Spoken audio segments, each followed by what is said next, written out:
Hi home searchers! Baka ito na ang bahay na hinahanap mo.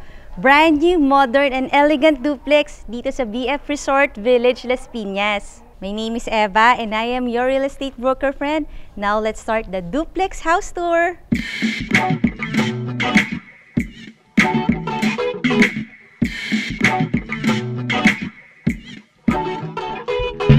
Pwede ito sa mga magbe-best friend, sa magkapatid, o dun sa mga mag-relatives na gusto magkapit bahay lang sila dahil as of today, both available naman ang ating modern duplex na attractive yung facade at uunahin na natin tong ating duplex letter A. Pasukin na natin. Ang lot area nitong unang duplex natin ay 140 square meters. Ang floor area nasa 250 square meters. At ang orientation niya is facing east or morning sun. Ito na ang iyong two-car carport na talagang hanggang dito ang kanyang cover. So, hindi mababasa ang iyong sasakyan. Talagang naka-tiles na rin lahat. Meron ka pa ditong storage para dito mo ilalagay yung mga anything na may kinalaman sa iyong sasakyan. Napansin ko maganda rin yung ceiling ng ating two-car carport. Bago natin ipagpatuloy ang ating house tour, request ko rin na i-click mo na yung subscribe button ng ating channel na Home Search Philippines para updated ka lagi sa mga videos ng magagandang bahay. Pasukin na natin. Ang charming ng looks ng interior ng modern duplex na to. Tapos ito na yung pinaka-living area. Pwede kang maglagay ng TV kasi naka-ready na yung mga plug, pati mga cable. Tapos naka-design siya. May fluted panel dito.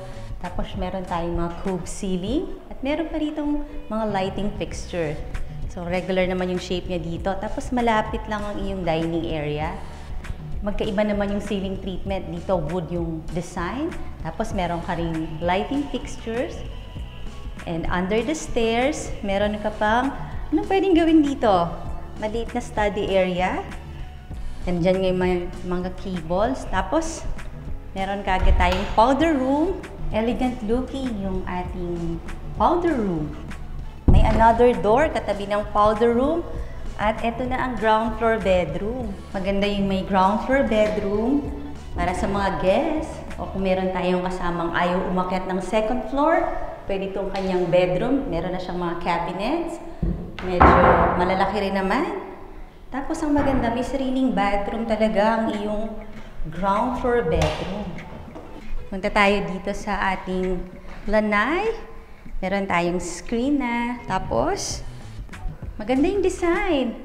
Pwede ka rin dito maglagay ng mga outdoor furniture kasi partially covered siya.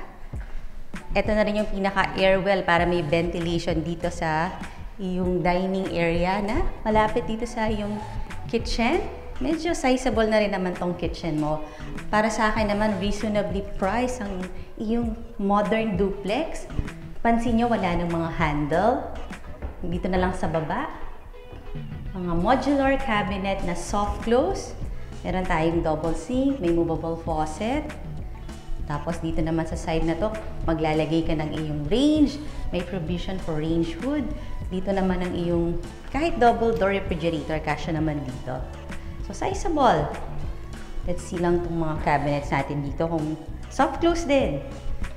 At meron kang helper's room na may sariling bathroom. Dito yun sa labas. Doubled na rin as your utility area. Medyo malaki pa naman dito. Pwede kang maglagay dyan ng mga washing machine. Dito yung covered na part. Tapos meron ka ditong sink. Ito na yung iyong helper's room. Para sa isang helper, tapos meron siyang bathroom dito. Pasok ulit tayo. Yung price and full details nasa description box below the video. Punta tayo dito sa yung second floor. Meron ka pa ritong storage under the stairs. Talagang katatapos lang nitong bahay na to. Yung mga ibang pintura nandito pa. At bago ko naman ipakita ang yung second floor, request ko rin na i-like mo na yung Facebook page ng Home Search PH para makita mo yung pictures nito at marami ka pang makitang nice houses. Akit na tayo. Meron dito mga step lights. Ito mga tempered glass. At magandang lighting fixtures dito sa may staircase area. Meron kang family area dito sa yung second floor. At merong 3 bedrooms dito. Unahin natin to. Medyo malaki-laki ang bedroom. Kasya dito kahit mga queen size na bed. Pwede ka maglagay dito ng TV across ang iyong bed. O, dito yon. Meron kang floor to ceiling height cabinet. Tapos ang maganda, meron kang sariling bathroom. Ayan, medyo pahaba at striking ang mga tiles na ginamit dito. May pagka-retro yung style niya. Tapos maganda rin yung shower, oh. Kompleto, may bidet, may sink, may mirror. May total of 4 bedrooms plus maid's room ang iyong modern, elegant duplex dito sa BF Resort Village. Sizable din. Meron ka ditong window, may screen. Tapos ito na uli yung iyong cabinet na floor to ceiling height. At may own bathroom din na medyo striking din yung kanyang tiles. Maganda rin siya. Pati yung mga shower, pare-parehong mga double shower. May bidet, ang ating water closet. This is your family area. So medyo malaki na rin to. Tapos meron kang mga fluted panel dito. At pupunta tayo sa iyong master bedroom. Ito na nga, ang iyong master bedroom na parang doble yung size niya nung nauna nating binisit na rooms. Ito na agad ang nakita ko, ang iyong walk-in closet. Ayan, pwede itong his and hers. Meron din ventilation dahil meron ka dong window na may screen. Ito naman, ang iyong bathroom. Cute din ito. Tapos nasa gitna ang iyong sink and dito yung iyong water closet and bidet. Medyo malaki talaga yung space na to. Provision for TV. So this can be your media wall. May mga cube ceiling tayo. And you have your space for your king size bed. May mga windows ka dito na may screen. Mga awning type para hindi papasok ang rainwater kahit nakabukas ang window. Dito naman sa side na to, meron kang corner window. At syempre may balcony ang master bedroom. Check natin. Nasa loob tayo ng safe, gated, and flood-free subdivision dito sa BF Resort Village, Las Piñas, malapit sa SM South Mall. Medyo sizable na rin tong ating balcony, tapos may mga design tayo dito. Check natin yung other house, almost the same, pero tingnan natin yung difference. Let's go! Ikaw na lang mag-decide kung anong mas type mo, itong ganitong brown na design or color scheme.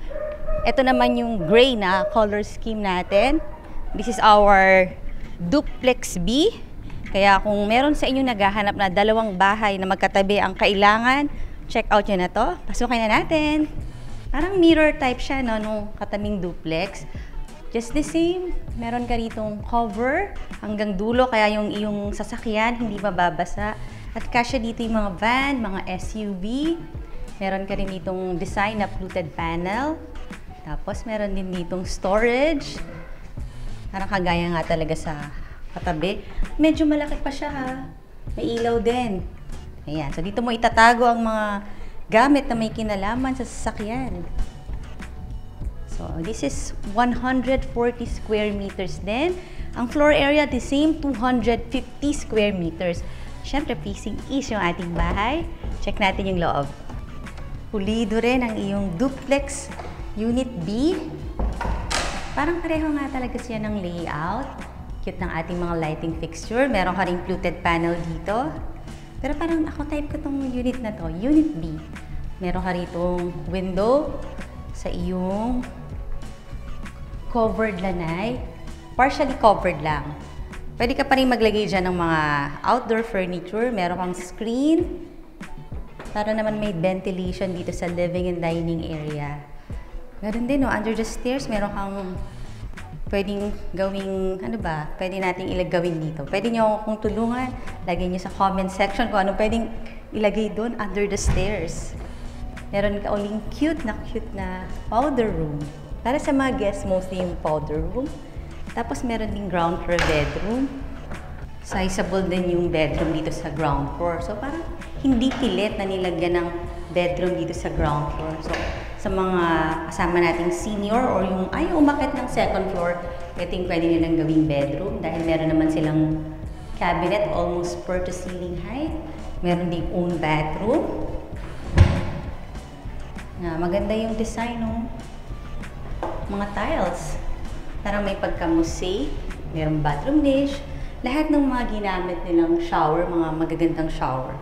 at kumpleto. Dito naman yung ating window, kita natin yung utility area. Check natin yung kitchen. Paglabas ng ating ground floor bedroom, nandito kagad tayo sa yung dining area na mapapansin mo bukod sa maganda yung lighting fixture, maganda rin yung mga design ng ating ceiling. Mga brown yung color ng mga beams. Tapos eto na, papasok ka na sa iyong regular size kitchen. Medyo may konting difference lang, pero yung orientation, yung layout, pare-pareho naman doon sa ating Unit A at saka nga itong Unit B. Pero this time, ito may handle siya. Parang mas classic yung ating kitchen dito sa ating Unit B. Movable faucet, double sink. Ang dami mong mga cabinets, cupboards. Ito yung space mo for your 2-door refrigerator. Ito naman yung para sa range mo. Ayan yung provision for a range hood. Tapos meron din tong utility kitchen. Ito yung ating helper's room na may own bathroom. Tapos dito mo ilalagay yung washing machine. Ayan, mga naka-ready na siya. Tapos meron din tayo ditong overhead tank. Just in case mawala ng tubig. Pero 24/7 naman ang Maynila dito sa BF Resort. Meron ka ritong sink. So this is your utility area. Let's go back. Sa mga home searchers na may lot na gustong patayuan ng kanilang residential house or kahit commercial building, pwede nyo akong tawagan kasi meron tayong mga partner na reliable architect, builders, contractors. So, tawagan mo lang ako. Check natin yung second floor. Available din ito via bank financing. Kaya kung magba-bank loan ka, i-assist kita. Check natin itong bedroom. O, diba? Yung mga bedroom dito, sizable, as in hindi pilit. Yung malaking bedroom. Tapos yun yun, meron siyang mga best tank. Although, 24/7 naman ang ating Maynila water sa BF Resort, para lang hindi ka mag-worry na baka mawalan ka ng tubig. Kaya naglagay na sila ng best tank. And look at your bathroom. Cute-cute naman ang kanilang mga napiling mga tiles. Medyo pahaba yung bathroom. So, tingin ko, pareho lang talaga yung Unit A at saka Unit B. Nasa Unit B tayo. Pareho silang floor area, nasa 250 square meters. Ang floor area is your family area with fluted panel design. May ventilation ng family area kasi meron ka ritong window. May mga screens na rin naman ito. Ito na yung isa pang bedroom. Natutuwa ako kasi duplex siya pero ang lalaki talaga ng mga bedrooms. Dalawa yung windows, meron doon at ito yung isang window. Kaya yung airflow niya mas maganda, yung ventilation ng iyong bedroom. Almost floor to ceiling height cabinets din. Tapos may own bathroom din siya. At puntahan natin ang master bedroom. Marami pa tayong mga houses na pasok sa budget nyo, kaya don't forget to subscribe to our channel. And this is your master bedroom. Ganun din, pagpasok, kita na kagad natin yung walk-in closet, his and hers. Tapos another door that leads to the bathroom. Ayan siya. Modern design lang ang ating mga bathroom. Mga clean design, mga straight lines. May cove ceiling tayo dito. Ito na ang pwede mong gawing media wall. Meron ka mga outlet. And then your king size bed will be here. Tapos meron ka ring balcony, kagaya dun sa isa. So design lang talaga nung facade yung medyo magkaiba sila. Pero pareho namang maganda yung iyong house. Kaya tawagan mo na ako kung gusto mo na itong makita. At subscribe ka na dito sa ating channel na Home Search Philippines at panoorin mo na lang yung other videos natin. Thank you for watching!